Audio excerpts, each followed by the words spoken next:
Welcome to Wine, Food and Flavour. This episode we talk to Rory and Fran King, the feast merchants, who are caterers and food truck owners, about the food they make and enjoy. Be sure to subscribe to help us make more great content you can enjoy. We're feast merchants, Rory King. And Francis King. Mobile catering company. We've got a food truck, and I guess we food truck part-time. We mostly do weddings and events and festivals and that sort of thing. We specialise in going everywhere, pretty much. There's no place we can't go, I don't think. Oh, there are a few restrictions. We've been on a boat before, but we couldn't take the trailer. We do a lot of American-style smoked barbecue as well. We're trying to get people to accept it and expand a little. Global soul food is Yeah. what I call it. We do a lot of things we like to eat. Yeah. I think that's probably what drives our creativity, is what we eat and what we like to eat.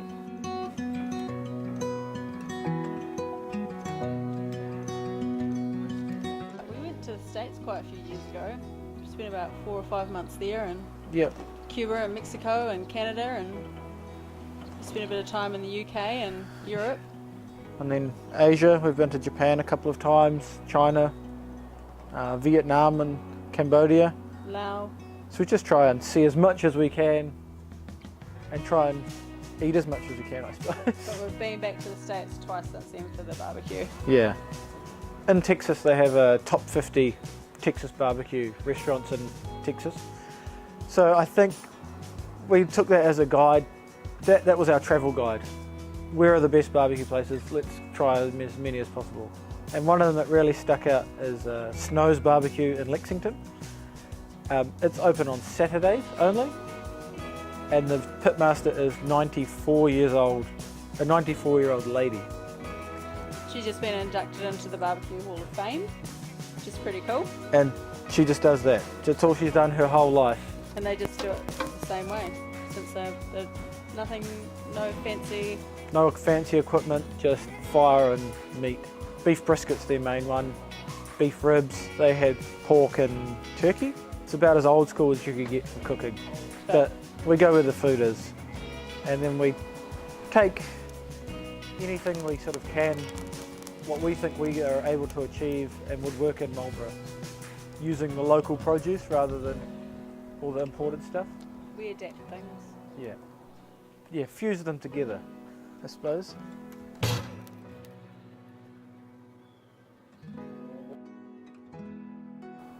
Molecular gastronomy, which is like sous vide and stuff like that. I find it's better to just go back to the original fire and meat kind of thing, and what we can and can't achieve with just some basic caveman style cooking, really.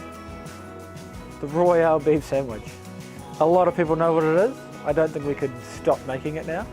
It transpired when we very first started Feast Merchants. We wanted a dish that would be our signature dish, that everyone would come and we would have it all the time, and people would be our benchmark of quality, I suppose. So we started out, how are we going to make a sandwich that everyone's going to want to eat? And then that's when we first started thinking about smoking meat for the business, really. So we got the locals butchers to get us some brisket. He doesn't really know what it was at that time, because brisket, Blenheim's a small town, the brisket wasn't really a thing. We got in talks with the butcher, Paul out at Renwick Meats, and then we sort of got him to create a brisket that we could use. And then from there we just trial and error and changed and adapt to make it work for us and affordable, so we didn't have to charge too much for it. It's sort of an American-inspired sandwich. It's got the sweet, it's got the smoke, it's got the spicy, it's got the vinegary, kind of all components, all as local as possible. Apart from the only thing that's not local is the pickles, because you can't beat American style dill pickles. Picked multi-grain bread, which they make specifically for us in the shape so it can be consistently sized. Then we've got onion jam, which we make in-house. Mustard mayo, again, which is made in-house. The dill pickles, then the smoked brisket, which is rubbed with standard sort of barbecue rub, except it's got horopito in it, which is a New Zealand bush pepper, which I think ties it to New Zealand rather than American. And then some cumin flavoured cheese from North Canterbury.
So the horopito, being a native bush pepper, that replaces the pepper content in a rub that you would normally have.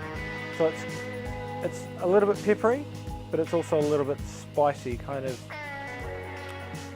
almost like a Szechuan pepper, I suppose. Wasabi? Yeah, or wasabi, yeah, kind of like a wasabi, like It's got a lingering burn. yeah, it's a pepper burn, but it definitely lingers.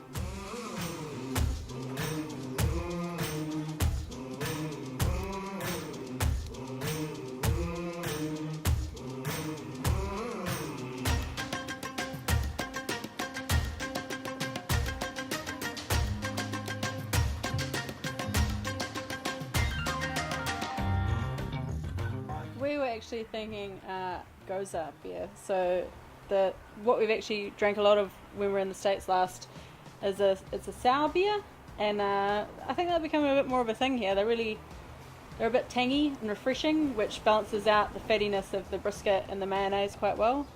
And it's a perfect sunny day combination.